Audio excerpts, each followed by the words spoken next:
Welcome to the Daily Insider here on VegasInsider.com. I am Kevin Rogers. Thursday, October 21st. It's a big day. You have baseball, NFL, NBA, NHL, college football, all tonight. So a lot to choose from. And we're going to hear from NFL money leader at Vegas Insider, Vince Akins, coming up in just a few moments. But before we get to Vince, want to tell you about our friends at BetMGM. They are the king of sportsbooks. That's right. Great deal going on now for new players. Bet $10 to win $200. That's right. Bet on any NFL money line. And if your team scores a touchdown, you'll receive an additional $200 in free bets. That's for new players only. Must be 21 years or older and eligible in the following states: Arizona, New Jersey, Indiana, Colorado, Tennessee, West Virginia, Iowa, Virginia, Michigan, Pennsylvania, and Washington, D.C. Full terms and conditions apply. That's BetMGM. They are the king of sportsbooks. All right, let's take a look at the NFL and college football as we do every Thursday here on the Daily Insider as Vince Akins joins us. And always good to talk with Vince. He's the NFL money leader at 32-19, 62.7%, plus 11.20 on the season. He had the Titans on as a home dog on Monday night as a winner. Vince, thanks for joining us again. How are you? Good. Thanks for having me here. And let's look at the games. Let's jump right into it tonight. Not far away from you, the Broncos and the Browns as they meet up, and basically who's healthy enough to get through this game tonight. Baker Mayfield's out. Nick Chubb is out. Kareem Hunt is out. So it's Case Keenum in. Teddy Bridgewater's not 100%. Denver's lost 3 straight. Cleveland's lost 2 straight. With all that being said, Vince, what do you got for tonight's game? Sure. Well, if you want the local weather report here to start, currently raining outside. That's supposed to subside by game time. It does seem like the winds are going to be up a little bit tonight. That's already picking up a little bit. So something to consider as you look for tonight's game. But a couple of interesting team trends here active. One is a bit of a subset of one I've mentioned on here in the past, and that is the Broncos coming off games as favorites. And now I'll look at just games where they've come off having been at least a 2-point favorite. You know, there was a couple of games in there, the Ravens, Steelers, where it's hard to decide exactly where that line should have been, as it sort of waffled between being dogs and favorites all week. Last week, obviously, they were clear 3.5-point favorites. Playing the Raiders. So since October 2017, the Broncos have gone under in all 17 games coming off a game where they've been at least 2-point favorites. One to watch. That's already been active a few times this season in the early going, with Denver playing as a heavy favorite in weeks 1 through 3 there, and is active again tonight. Another one looking at the Broncos and an under trend. So last week, they threw for 309 yards against the Raiders. And you think about the Broncos not being a super pass-heavy team. It's interesting.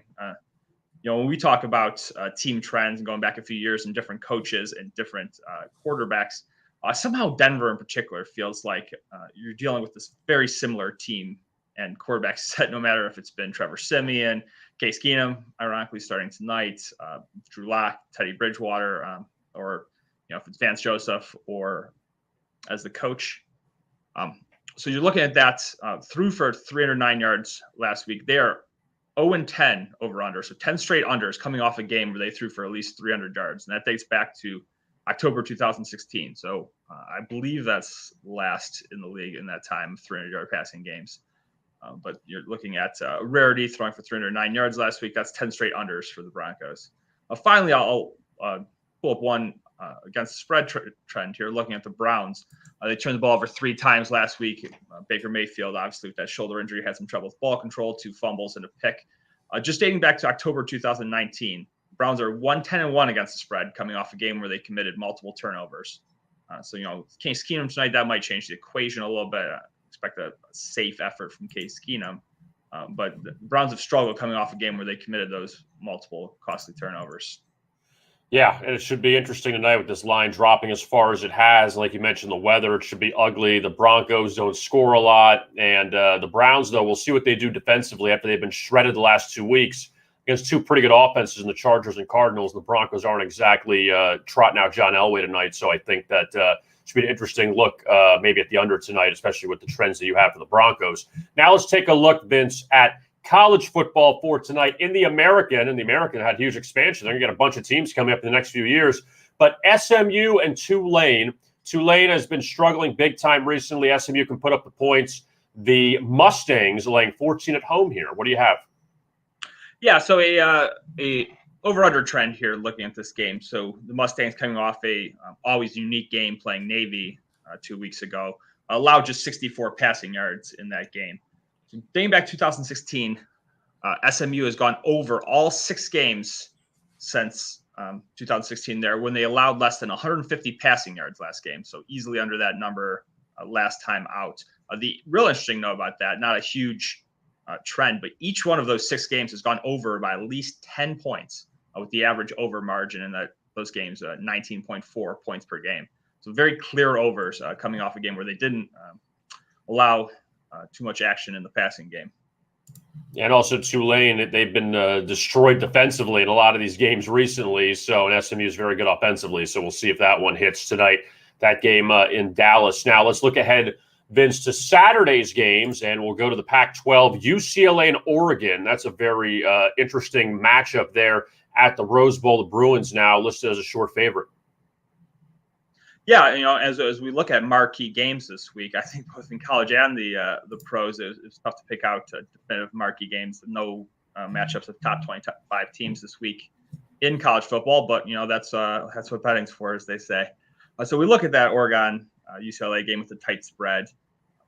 UCLA coming off a couple of straight successes here, 0-7 against the spread, coming off back-to-back wins. If they weren't dogs in both games. That dates back to November 2015. And an interesting small trend here for Oregon, going back to December 2019, 4-0 against the spread as an underdog, but not just 4-0 against the spread, 4-0 outright in those games. So they've won outright their last 4 games as an underdog. Obviously, everyone remembers that victory at Ohio State a few weeks back here as the heaviest of those underdogs. And also, too, they won as an underdog against USC in the Pac-12 championship, right? Yes. Yep. That was when they were the substitute for Washington in that game last year. So, yeah, Mario Cristobal gets them going in those games, and we'll see what Chip Kelly does against his former team coming up on Saturday. But UCLA's rival, the Trojans of USC, they're headed to South Bend. These 2 old rivals going at it, and the Fighting Irish, a touchdown favorite at home against USC Saturday night. Yeah, so a couple of conflicting team trends here against the spread looking at USC. So I will let you out there pick which one you like the most. Since 2012, as an underdog of more than 4 points, you mentioned USC playing as a touchdown dog in this game.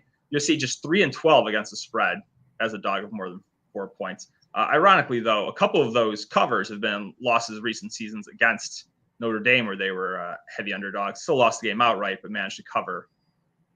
However, on the other side of the USC coin, 10-0 against the spread since October 2011.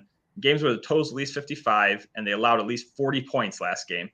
So they're coming off an ugly defensive performance, allowing 42 points to Utah last time out. But there is some hope for recovery there, looking at their defensive performance in those next games.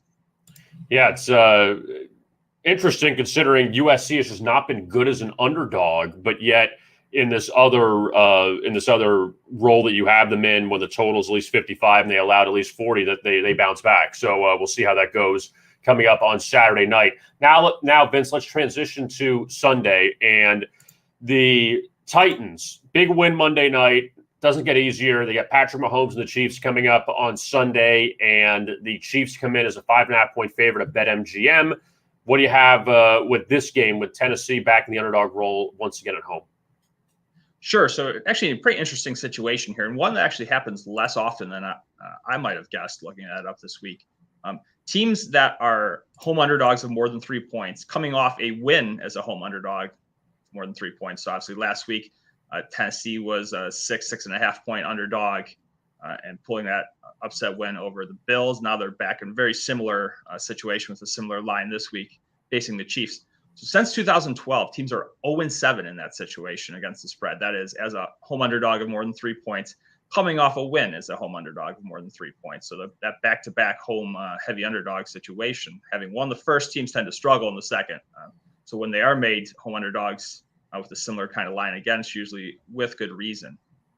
Looking at one team trend here on the Titans, going back to December 2015, Titans 0-11 against the spread as a dog coming off a home game where they scored at least 21 points. So obviously it was a strong offensive effort, last week in that win over the Bills where they scored 34 points. Now underdogs again coming off a strong offensive effort at home. Tennessee has struggled in this spot. Yeah, so it's I'm with you as far as these teams. It's hard to put together another great performance when in essence, Vince, Buffalo had so many chances in that game on Monday night to put away Tennessee, and they just let Tennessee hang around. And the Titans, for the second straight year, they beat the Bills as a home dog, but now you get the Chiefs. And remember a couple of years ago, the Chiefs looked like they were handling the Titans in Tennessee. Patrick Mahomes had come back from injury, threw for like 500 yards, but the Chiefs botched up the end of that game on a field goal attempt. They couldn't get it off, or they fumbled the snap, and then Tennessee went down. Tannehill took them down for a touchdown. So they have that rematch. And of course, they played the AFC title game a few years ago at Kansas City, won at home. Now, the Sunday night game, not sexy, but the Colts and the 49ers meet up in Santa Clara at Levi's Stadium. Niners off the bye. Jimmy G supposed to be back. Carson Wentz has done a good job with the Colts recently. 3 straight covers and 4-1 ATS the last 5. Yeah, it's interesting looking at all the primetime games this week. Some sort of muddied matchups between tonight's game we went over already, the Sunday nighter, and then the New Orleans-Seattle Monday night game. But a couple interesting team trends on the 49ers in this game. First off, just going back to basically the last year, going back to October 2020, 49ers just 1-8 against the spread as favorites over that time. And then we want to look back even a bit farther here, and this is what I would call the team trend of the week here. Since December 2012, the 49ers are 0-14 against the spread as a home favorite of more than 3 points against a team that's below 400 on the season. That's winning percentage. So kind of a situation where you expect the Niners to be large home favorites against a bad team. You look at the Colts, just 2-4 on the season, even after last week's win against the Texans. 49ers have really struggled in those spots. Sizable home favorites against bad teams below 400 on the season. That's 0-14 against the spread. So interesting that Kyle Shanahan I don't know if it's about not getting up for it, but also at the same time, Vince, you look at this year and who San Francisco's faced at home, Green Bay, and Seattle when Russell Wilson was healthy. I mean, that's a much different team when Russell Wilson's in there. So by far out of the 3 teams, now counting Indianapolis, the Colts are the weakest out of those 3. So we'll see if the 49ers bounce back. And they haven't won a home game yet this year. So kind of interesting, but they are off the bye, and we'll see how healthy Garoppolo is. Vince Akins, you can find his work at Vegas Insider and also NFL Money Leader. So check him out, the NFL Money Leader at Vegas Insider right now. And Vince, great work as always. You can find his Gridiron Angles also coming up this weekend for Week 7. Vince, thank you so much. We'll talk to you again next week. Yeah, thanks for having me. Good luck, everyone, this week. All right, and hopefully it's another big week. You look at some of the trends, and number one with the 49ers in the favorite role, for some reason Kyle Shanahan has not been good in that, and now he is you see that laying 4 points against Indianapolis on Sunday night. And for whatever reason, the Colts have just been better against the spread. They've been pretty decent, and they threw away that Baltimore game on the Monday night a few weeks ago. They won at Miami. They beat Houston. So the wins aren't against great competition, but I think we're still trying to figure out what the 49ers are. And George Kittle's hurt. Garoppolo coming back. Trey Lance, he's hurt. So the 49ers won't be able to use him in any of those packages that they would want to. But the one thing I have noticed, or the one thing I pointed out in our Thursday night video with the Broncos-Browns, was teams after facing the Cardinals this year are 4-0 against the spread and 3-1 straight up. And the only loser was Jacksonville in that game at Cincinnati. They were 14-0. So that applies for the Browns and the 49ers, since San Francisco was off last week. So teams after playing Arizona, the last undefeated team in the NFL, they fared well the next week. And again, take what you want from that. Let's take a look at some other things going on in this, as they call it, the sports equinox, with all 4 major sports going on tonight. and you have the Braves and the Dodgers. And you know what? Before we get to Braves-Dodgers, I want to talk about, well, let's get to Braves-Dodgers, and then we'll tell you about DraftKings in 1 second. So Braves-Dodgers, you see LA laying 145. They still don't know who the starter is tonight. Max Fried going for Atlanta. And the Braves, great job by them. They beat LA yesterday, but here's the thing. Just want to put it out there for the Atlanta sports fan, all right? I'm telling you something you don't know, so listen up. The Braves led the Dodgers 3-1 last year in the NLCS. Blew it. This year, up 3-1 in the NLCS. And you got 2 at home in your pocket in case you lose Game 5. So for the Braves, we know Atlanta sports, they've seen their meltdowns over the years. This is your opportunity to seize this. And you're on the doorstep potentially of a Braves-Astros World Series, which should be pretty entertaining. I mean, honestly, any of these teams you get, it's entertaining. Even if it was Braves-Red Sox, and Boston has fallen flat the last 2 games against Houston, and they're on the verge of elimination. But for the Braves, this is it. 3 chances to win 1. You can do this. We're all behind you. Knock out the world champions. Or not with the Atlanta Braves. Cross your fingers, though. Cross your fingers. You can do this, Atlanta. You've had a history of not being able to finish things off. 21 times they've been in the playoffs since 1991. They've won 1 World Series. So you would hope that this is the time that they can get that 2nd World Series title. I'm telling you, this is up to you, Atlanta. We'll get to the NBA in a second, but I want to tell you about DraftKings and the championship series. You could be the GOAT. You could wear the crown. That could be your buddy right there. He is the GOAT, but you could be the GOAT too. The Sportsbook National Championship coming up in Weehawken, New Jersey, outside of New York City at the Enview Hotel, Friday, November 5th through Sunday, November 7th. $1 million top prize. You could be the GOAT. You could bet on 3 different sports, NBA, NFL, and college football.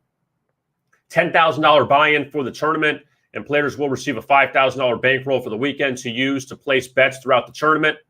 Also, everything's going to be pre-match, no live betting, and you have to spend at least $1,000 throughout the weekend to be eligible for the prize pool. There's no limit to the number of bets you can place as long as you place at least 1 bet.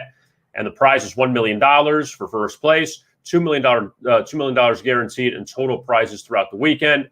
It's the Sportsbook National Championship. You can only find it at DraftKings. So we talked about one of the Atlanta teams. Let's talk about another Atlanta team as they get tipped off tonight. And those are the Atlanta Hawks. And they have not played a game yet. So they draw Dallas tonight. And Trae Young, we'll see what tricks he has up his sleeve. The Hawks, who were a couple wins away from being in the NBA Finals last season. How amazing is that? But now they face off with Luka Doncic and the Dallas Mavericks tonight at State Farm Arena. And the Hawks are short favorite. The Mavericks actually swept the Hawks last year. So take whatever you want from that. And Dallas was up 2-0 on the Clippers. They couldn't close out LA last year. And that was obviously before Kawhi Leonard got hurt. But the Hawks, a 2.5-point favorite here against the Mavericks in Atlanta. And that's the TNT game coming up tonight, the first TNT game. Bucks Heat, rematch of their terrible playoff series last year. First game went to overtime. Everything else was a dud. Milwaukee knocked them out. And the one thing I can give the Milwaukee Bucks is that at least they didn't mess around in that series. And this number was at 2.5. It's dropped down to 1. And the Heat now with Kyle Lowry in the lineup. He came over from Toronto in the offseason. Toronto, if you watched them last night against Washington, they are a mess. You want to look for a team to fade early. The Raptors could be one because they look terrible against the Wizards. But Milwaukee, now is a very curious spot because they're coming off this victory over Brooklyn in the playoff rematch. They have back-to-back playoff rematches out of the gate. And that was a big game at home. to kind of shoot down any narrative of them not being ready after the ring ceremony and things like that. Milwaukee played very well right out of the gate, and Brooklyn got it within 7 at one point, but Milwaukee was up that whole game. So now Milwaukee goes to Miami tonight, and they face the Heat. And the Heat have a lot of revenge on their minds. And not to say if the Heat just destroy the Bucks, it means anything in the long term. But I got to believe the Heat will be very motivated for this game tonight against Milwaukee. I thought the same thing with Brooklyn the other night. I was wrong.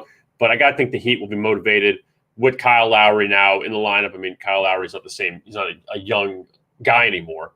But a lot of Heat fans think this guy could be the missing piece to push them a little further in the Eastern Conference. So, again, we'll see how that one turns out. The Clippers and the Warriors, they play in the late-night TNT game. And this matchup very interesting considering the Warriors off that big win over the Lakers on Tuesday night to open the season. 6 Warriors were in double figures in that game. Steph Curry didn't shoot the ball well, but he led the Warriors with 21 points. Warriors closed as a home underdog, or a road underdog, at the Lakers. LeBron and AD with 30 points or over 30 points, but no other Lakers scored in double figures.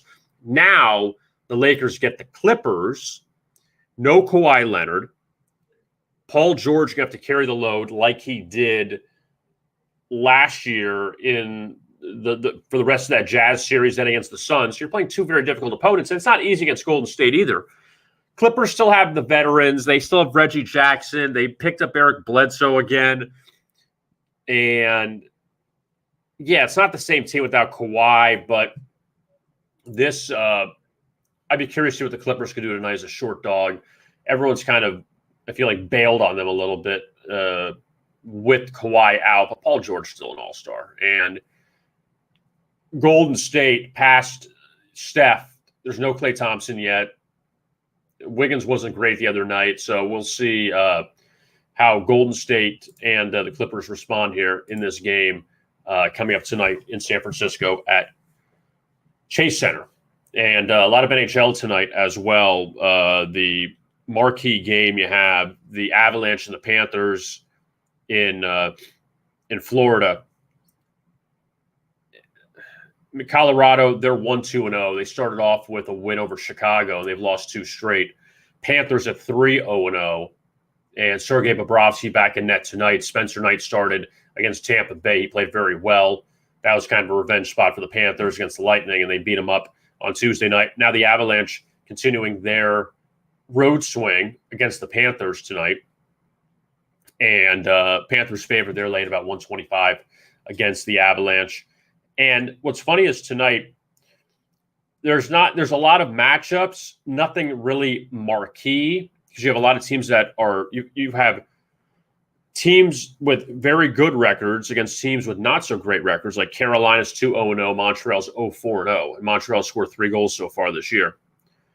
But you have San Jose and Ottawa, Sharks 2-0-0, Senators 2-1-0. Okay, so far both teams playing well. Capitals and the Devils in New Jersey. Jack Hughes is out, the young star for the Devils, so that's going to hurt them, obviously, because they don't have a lot of scoring, and with him out, that's going to hurt. The Capitals 2-0-1 so far in the season. And you have some winless teams favored. The Jets against the Ducks. Winnipeg 0-2-1. They blew that game against Minnesota the other night. But Mark Scheifele and Blake Wheeler, 2 of their top players, they're out in the COVID protocol, so that's not good for the Jets. And Anaheim's 2-2-0. Give them some credit there. They're playing well. And the Blackhawks, they're favored at 0-3-1 against Vancouver tonight. And the Canucks off a loss to the Sabres a few nights ago as a favorite. Now they go to the dog roll in Chicago. They lost to New Jersey in overtime, but past that, the other losses, they got blown out at Pittsburgh. They got blown out at Colorado. They got blown out by the Islanders the other night. So Chicago really has not been very sharp so far through their first 4 games of the season. So that's a look at the NHL tonight. And then in college football, we had mentioned the SMU-Tulane game. SMU at 6-0, Tulane at 1-5. Tulane's just totally been awful in American play. Also, they just can't get any offense going. I think that's the biggest issue with them. Louisiana Lafayette laying 18 at Arkansas State. FAU, they got up to 7 against Charlotte. It's now down to let's see, it's down to 6.5 at some spots. But FAU, they've been kind of an odd team this year because it's down to 6.5 minus 120 at BetMGM. That FAU, they've had some bad games on the road, but also you look at some of the competition they played. They went to Florida and lost. They just lost to UAB. They played some pretty good teams on the road. Now they face Charlotte, who's undefeated at home. So Charlotte 3-0 at home, and yet they're a touchdown underdog against FAU. So you figured that one out. And the late game tonight in college football, San Jose State and UNLV. The Spartans a 4-point favorite over the Rebels. And that's a low total at 43.5. But San Jose State at 3-4. Remember, they were the darlings of the Mountain West last year. UNLV at 0-6. So things have not turned around for the Rebels just yet. We will talk a lot of NFL tomorrow. Paul Bovey will join us. And Brian Edwards will talk college football. You can check out Brian's best bet video on the SEC for this week on 3 games. Ole Miss, LSU, Tennessee, Alabama, and Texas A&M, South Carolina. You can find that on our YouTube channel for SEC best bets on Saturday. And again, this week in the NFL, Rams laying 15 to the Lions, Bucks laying 12.5 to the Bears, Cardinals laying 17.5 to the Texans. Those are the late games. 3 of the late games, 3 of the 4 late kickoffs. You have 6 teams on bye. They're based on almost 2 touchdown favorites or higher, which is pretty insane. So that is that's what we got for today. And again, tomorrow we got plenty of football talk. Looking ahead to the weekend, which we are very excited about. It should be a very fun weekend. I mean, you could have no baseball this weekend, depending on how things go. If the Braves win tonight and the Astros win at home tomorrow, the World Series will be set and you'll have no baseball until next week. But if somehow the Dodgers win and the Red Sox win, we continue at least into the weekend. Or at least if the Dodgers win, you get a game Saturday. BetMGM, the king of sports books. That's right. Bet $10 to win $200. This is for new players only, by the way. Bet on any NFL money line, and if your team scores a touchdown, you'll receive an additional $200 in free bets. This is for new players only. Must be 21 years or older to play. Legal in Arizona, New Jersey, Indiana, Colorado, Tennessee, West Virginia, Iowa, Virginia, Michigan, Pennsylvania, and Washington, D.C. Full terms and conditions apply. That is BetMGM, and they are the king of sports books. So that's it for today. My thanks to Vince Akins for joining us to talk about trends for the NFL and college football. Vince is the NFL money leader at Vegas Insider, so you could find him there and find his picks for the weekend. And again, Paul Bovey and Brian Edwards will join us tomorrow to talk NFL and college. So we're looking forward to that. I am Kevin Rogers. Thanks a lot for tuning in to this edition of the Daily Insider. If you missed any of it, you could always find it on the homepage of Vegas Insider or on our YouTube channel at Vegas Insider as well. So we will talk to you again tomorrow at noon. And as always, best of luck with your bets.